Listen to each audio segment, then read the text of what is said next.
What's up, YouTube? Welcome to another video. If you're new to the channel, welcome. So glad that you are here. You are in a great community. We are a ton of professionals. We talk about all things career related. So welcome to the channel. Make sure that you're subscribed and hit that notification bell.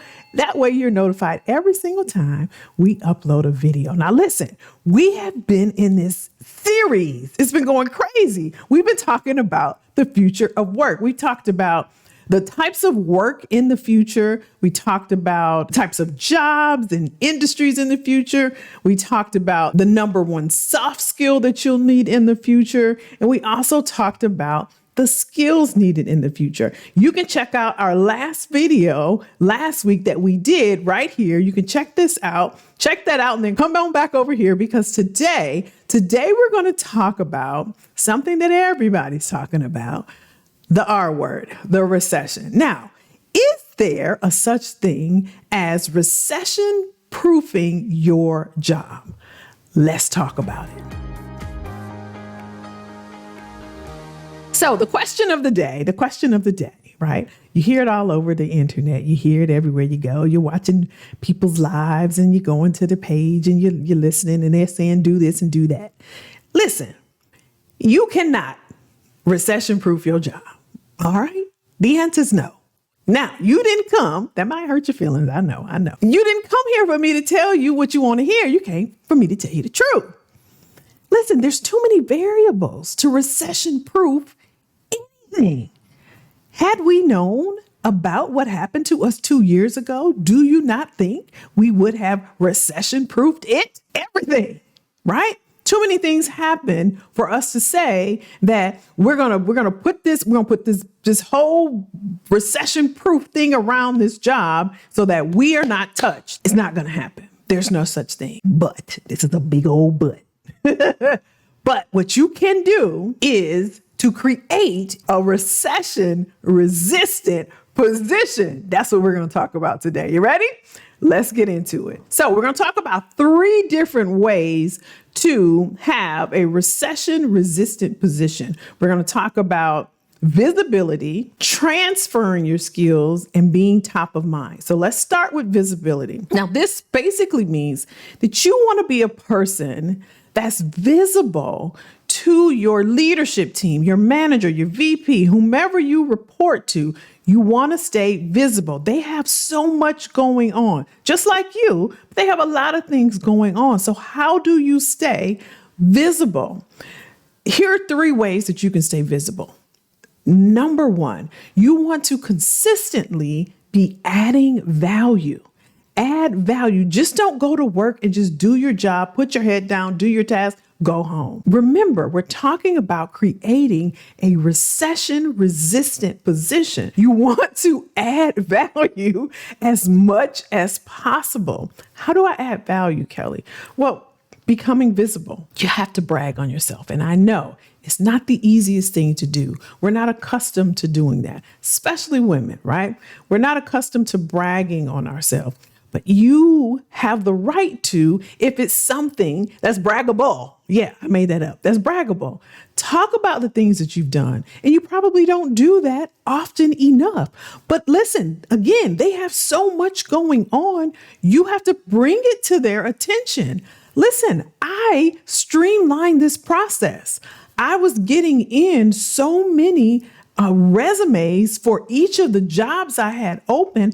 I put in place a rule that said only the resumes that I receive that have the top 5 qualifications go into this folder. So now instead of having 250 resumes that I'm looking at, I'm only looking at 60 because when they come in now, they go straight to this folder. So I created this process. It's working for me. And guess what? You may want to share this with the team. This automates a process. This shares an automatic process to where it's cutting time down from our workload. Now we can get to those other requisitions, those other job openings a lot quicker than having to go through all of those resumes.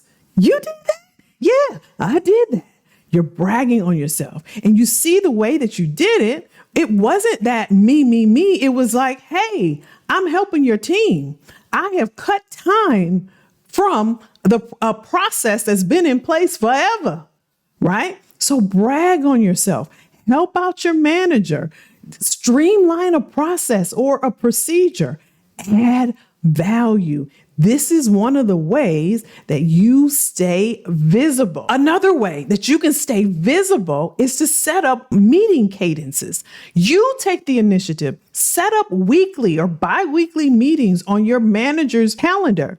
Hey, I just want to touch base with you for 15 minutes and let you know what I'm working on, let you know where I need support, let you know where I'm having some challenges or there are some obstacles and I need your assistance, right?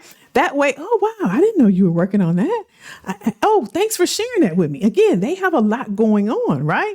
They may have time set up for once a quarter. You go ahead and take hey, I want to meet with you every other week. I want to just touch base for 15 minutes. They got 15 minutes, right? So you're taking the initiative and you're touching base with them and you're bragging on yourself about what you're working on and you're sharing with them. That way you're staying visible. So we talked about adding value. We talked about putting time on their calendar, and we talked about streamlining a process. These are 3 ways that you can stay visible. The second way to create a recession-resistant position is transferable skills. Whatever task that you do on a day-to-day basis, you want to make note of that. When you get to work, what do? As a recruiter, when I get to work, one of the things I do is check the applicant tracking system for the jobs that I have open. I look at my positions that I have. One of the positions is a project manager. I look and I see there's 250 resumes, right? So I have to go through and look at each one and decide whether I want to move that person to the next stage of the process. This is a skill that I have. This is a skill set that I have. How can I take that skill set and transfer that into another department laterally or through a promotion or out of the company to another employer or into another industry? That's a skill set that I have. I know how to scan a resume. I know how to read it and see if they need to move on to what stage, right? So that skill is I'm able to read high volume data. How can I take that skill and make it mobile? I can scan high volume data pretty quickly. That may be needed in, maybe in the finance department. There's a lot of budgetary information that needs to be read. That's a skill set that I have. I can look at data and look for different criteria in that data. That's a skill set that I have. So that's one way you can think about transferable skills. So you want to take, as I mentioned earlier, everything that you do, write down the task. When I go to work, I look at the applicant tracking system. I look at my calendar and see who I have to touch base with. I see the meetings that I have. I have to do a presentation. So list those skills down, right? And think about which of those skills are transferable. The second thing in terms of transferable skills, what jobs have the skills that I have? What jobs would align with the skill set that I have? I want to look and see. I can look at job descriptions internally and externally. I can look at the skill and say, oh, I can do that, and I can do that because I do that and I do that. That's transferable skills. These are some of the things you want to think about as it relates to transferable skills. So the third thing is staying top of mind. You can check out a video that I did that was talking about being top of mind if you're working remotely. I'll put that up here somewhere. And I talked about in that video that I know working remotely is a thing. Everybody wants to do that. It's the thing. I get it. But what if you decided, you know what, I'm going to go into the office a couple hours in addition to the couple days that I'm in there. I'm going to go in another day. And this is a way that you may want to consider because this allows you to stay top of mind. You're right in your leadership's face. You're right there, right? You get to hear about new initiatives. You get to hear about projections for the future. You get to have conversation, one-on-one, face-to-face conversations with those that could be allies or advocates or champions on your behalf. But when you're at home and they're there, it's that distance between you. It's that proximity bias, right? That I talked about in that video that I shared with you all. Because being in close proximity puts you top of mind for someone. And they're like, hey, Kelly, you want to come in here and help me with this? I'm trying to figure this out. Oh yeah, I can help you with that. If you weren't there, you wouldn't get that opportunity. And they're thinking about you when it comes to January, and they're thinking about, who should we promote? Who should we get to work on this? Who's going to help with this? Who can lead this effort? You know what? Tom, you know what? He helped me with this. He came into the office and he's been here, and he's been, he seems like, top of mind, right? Close proximity bias. So that's one way to be top of mind. Another way is to email. Let's say you're not for the room. You're not for coming in. You're like, Kelly, I haven't been in. I'm be at home.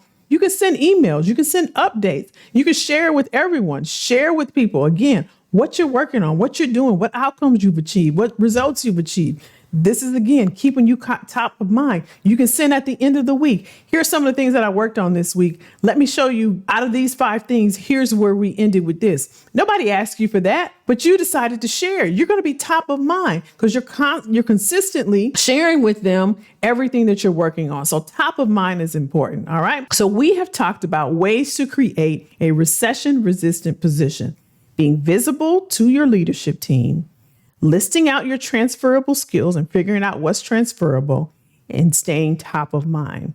If you do these things, right, you do them all in conjunction with one another because they work together, this is a great way to create a recession-resistant position.